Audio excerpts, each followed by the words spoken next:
여러분 안녕하세요. 손잡아 TV입니다. 이번에는 충격적인 나무를 소개합니다. 이 나무는 괴상한 나무, 귀신도 꼼짝하지 못하게 만든다는 나무입니다. 사람이 가질 수 있는 최고의 벼슬을 중국에서는 삼공, 조선에서는 삼정승이라 했죠. 이들도 이 나무를 우러러 정사를 돌봤다고 합니다. 이 나무를 출세의 나무, 지식을 가졌다는 학자나무, 복이 들어오고 좋은 일이 생기게 하는 나무라고 합니다. 또 이 나무에는 총명해지는 열매가 하나씩 열리기도 하고 진실을 가리는 능력도 있다는 충격적인 나무입니다. 그래서 이 나무는 아무나 아무 곳에 심을 수 없었을 만큼 귀한 나무입니다. 과연 어떤 나무일까요? 여러분은 감 잡으셨을까요? 손잡아 TV는 사람들이 잊고 있는 소중한 사연을 풀어봅니다. 공감하신다면 구독과 좋아요, 체크를 부탁합니다. 이 나무의 이름은 회나무 혹은 회화나무, 한자 표기 우리말로는 괴나무라고도 하는데 이번에 소개할 나무는 천년기념물로 지정된 경주시 안강읍 육통리 회화나무입니다. 회화나무는 참으로 대단한 나무로 인식되는 대표적인 것이 학자수 혹은 상서로운 나무라는 것이죠. 과거 시험에 합격한다든가 복되고 좋은 일이 생긴다든가 등과 같이 긍정적인 징조나 현상을 갖게 하는 나무입니다. 이러다 보니 누구나 이 나무를 심어 가까이 하고 싶지만 신분사회에서는 그렇게 할 수 없었죠. 나라의 정사를 보는 궁궐, 높은 벼슬을 가진 사람들의 집, 학문을 하는 서원, 선비가 사는 마을 앞 등에 심었습니다. 회화나무는 개개나무마다 울음소리를 내는 열매가 하나씩 열렸다고 하는데 이 열매를 따먹으면 신선이 돼서 아주 총명해지고 초능력자가 된다는 것입니다. 신선이란 인간이 능력을 초월해서 신의 경지에 다다른다는 것으로 울음소리를 내는 회화나무 열매를 따먹으면 그렇게 된다고 알려진 것입니다. 참 신통하고 충격적인 생명체라고 아니할 수 없습니다. 그런데 인간들보다 더 똑똑한 짐승이 있다는 것일까요?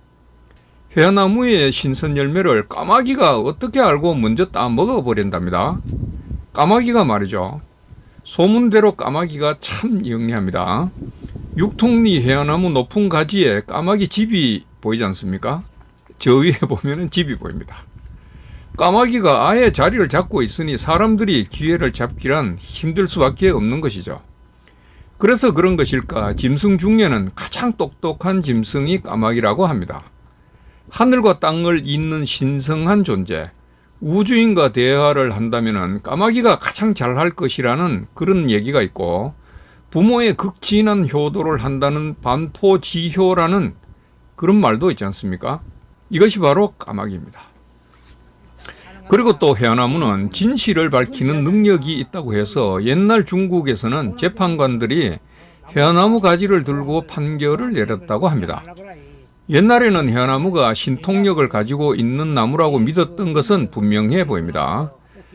이와 관련해서 실제로 제가 이제 경험한 건데 실제로 전해지는 450여 년 전 일기를 보았습니다. 일기.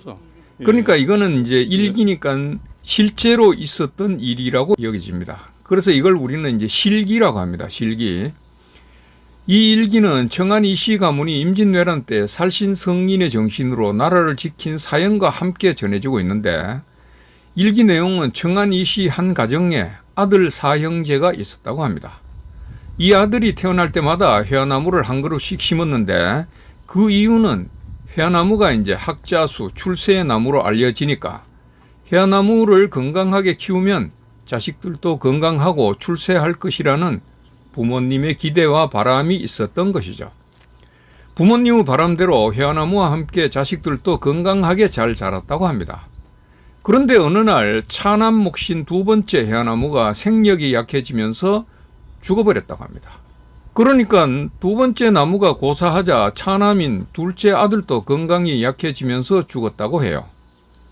그래서 이곳을 삼괴정, 즉 세 그루의 회화나무 집이라는 이름으로 경상북도 문화재로 지정되어 전해지고 있습니다. 제가 이 일기 내용을 보고 청안 이씨 중시조 종친회 회장님과 함께 삼계정을 방문해서 실제로 해화나무가 있었는지 찾아봤습니다. 450년 전에 심은 해화나무 4그루는 모두 고사를 했다고 하고 이후에 후손들이 이 사연을 알고 해화나무 4그루를 다시 심었다고 합니다. 삼계정 앞 이 나무 4그루가 그런 사연을 가진 이세목으로 자라고 있는 것이죠. 참 신통한 사연이 아닐 수 없습니다.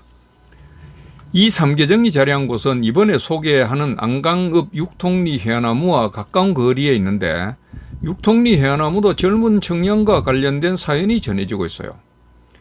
670여 년 전 고려 공민왕 때 이 마을 김영동이라는 젊은 청년이 왜구에 맞서 싸우기 위해 전쟁터로 나가게 되었는데 출정 전에 청년은 부모님의 마음을 달래려는 듯 해화나무 한 그루를 앞에 심으면서 혹시 죄가 없더라도 이 나무를 아들처럼 여기고 잘 가꾸어 달라고 한 후에 전쟁터로 향했다고 합니다.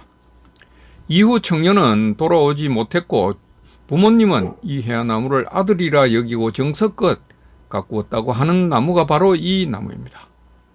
이 사연도 해화나무를 아들과 동일시하며 해화나무를 신성시하고 있는 것을 보면 당시의 사람들은 해화나무에 대한 믿음이 얼마나 컸는지를 알 수 있습니다.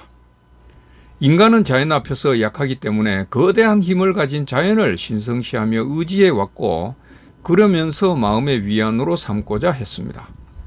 제가 숲 탐사를 통해 수백 수천 년의 역사와 사연을 가진 나무를 만나서 대화하며 촬영한 영상을 구독자님들을 위해 올리는데 숲 세상 생명 현상이 인간 세상에 비해 더 깊이가 있고 아름다움이 더 크다는 것을 느끼게 되었습니다. 그래서 정신적, 육체적 건강에 많은 도움이 된다고 생각하고 있습니다. 사람들에게 상서로운 나무, 복을 주고 좋은 일이 생기게 한다는 해화나무를 만나봤습니다. 구독자님들도 해화나무의 기운을 받아 건강하시고 출세하시기를 응원합니다.